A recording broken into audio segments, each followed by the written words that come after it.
Hello friends, मैं GK रोशन आप सभी लोगों का बहुत बहुत स्वागत करते हैं। जितना भी दरोगा के एग्ज़ाम देने वाले कैंडिडेट हैं उन लोगों की बहुत बड़ी खुशखबरी है कि ऑफिशियल एग्ज़ाम का डेट जो है साइट पे आ गया है और आयोग के द्वारा डिक्लेयर कर दिया गया है, जो कि 26 दिसंबर 2021 एग्ज़ाम का डेट निर्धारित किया गया है। तो आज इसी के संदर्भ में हम लोग बात करने जा रहे हैं। देखिए, इस डेट को यदि हम लोग एग्जैक्टली मान लें कि एग्ज़ाम हो जाएगा, समझिए कि अब आयोग दे दिया है तो हो ही जाएगा, तो हम लोगों के पास सिर्फ डे कितना बच रहा है, तो 2 महीना, और इसमें कुछ फेस्टिवल सीजन भी है, तो 4-5 दिन तो डिस्टर्ब होना स्वाभाविक है, लेकिन फिर भी मान के चलिए कि 2 महीना आप लोगों के पास है। तो इस 2 महीना में तैयारी कैसे किया जाए कि एग्ज़ाम में रिजल्ट डेफिनेटली हो।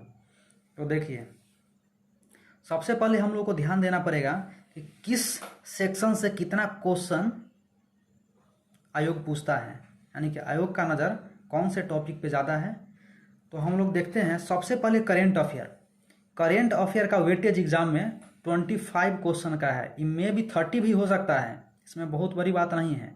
तो करेंट अफेयर 25 है, तो अब हम लोग का मैक्सिमम फोकस करेंट अफेयर पे होगा, और करेंट अफेयर का सिलेबस भी इतना लिमिटेड नहीं है, तो इसको बहुत ही सटीक तरीका से हम लोग को अध्ययन करना पड़ेगा करेंट अफेयर। इसके बाद देखते हैं हिस्ट्री का पोर्शन 17 से 19 क्वेश्चन, ये मेरा अपना पर्सनल अनुमान है कि 17 से 19 क्वेश्चन, जो कि बिहार के किसी भी एग्जाम में हिस्ट्री और साइंस पे सबसे ज़्यादा फोकस होता है। तो हिस्ट्री 17 से 19 देख रहे हैं क्वेश्चन लगभग ये पूछेगा, और साइंस 15 से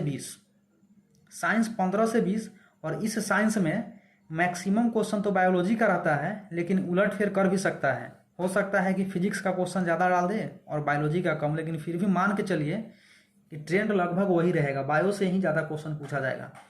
और ज्योग्राफी से 13 से 15 क्वेश्चन अप्रॉक्स, और पॉलिटी 10 to 12, मैथमेटिक्स 5, और जीके जो जनरल नॉलेज टाइप का होता है 3 से 5 क्वेश्चन मान के चलिए ये होगा। और इकोनॉमिक्स का क्वेश्चन हम इसमें नहीं लिए हैं, ये जनरल नॉलेज और ज्योग्राफी वाला सेक्शन में 2-3 क्वेश्चन दे सकता है इकोनॉमिक्स का, जो कि अक्सर देखा गया है कि मेंस में ज़्यादा इकोनॉमिक्स का क्वेश्चन डालता है। अब देखिए, अब हम लोग का प्रिपरेशन कैसे करना है। सबसे ज़्यादा फोकस हम लोगों को करना है साइंस और हिस्ट्री पे। साइंस और हिस्ट्री पे सबसे ज़्यादा फोकस करना है। अप्रोक्स 20 यदि लेकर चलते हैं तो 40 क्वेश्चन यहाँ से कवर हो जा रहा है, और 25 क्वेश्चन करेंट अफेयर से।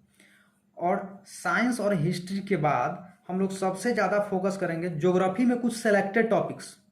ज्योग्राफी ओवरऑल ज्योग्राफी नहीं, इसमें कुछ, क्योंकि अब आप लोग काफ़ी कुछ पढ़ चुके होंगे, तो इसमें हम लोग सेलेक्टेड टॉपिक को ही डिस्कस करेंगे और सेलेक्टेड टॉपिक को ही पढ़ेंगे और रिवीजन करेंगे, ताकि हम लोग का मैक्सिमम से मैक्सिमम क्वेश्चन कवर हो सके। और पॉलिटी में 10 to 12 क्वेश्चन है, तो ट्रेडिशनल क्वेश्चन आप सभी लोग कर जाते होइएगा, लेकिन जो कन्फ्यूजन वाला क्वेश्चन है, अब फोकस हम लोग उस क्वेश्चन पे करेंगे, ताकि मैक्सिमम से मैक्सिमम हम लोग नंबर गेन कर सकें और आराम से अपना रिजल्ट सिक्योर करें। और मैथमेटिक्स में 5 क्वेश्चन जो लास्ट ईयर से पूछा जा रहा है, तो ये तो लगभग सभी लोग कर लेंगे।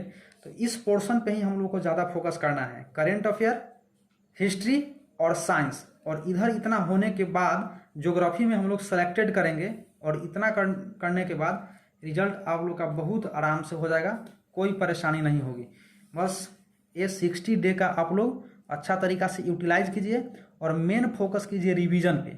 रिवीजन कम से कम एग्ज़ाम तक 2 या 3 बार तो होना ही चाहिए, कम से कम 2 या 3, कम से कम 2, और उससे ज़्यादा जितना संभव हो सके उतना रिवीजन किया जाए।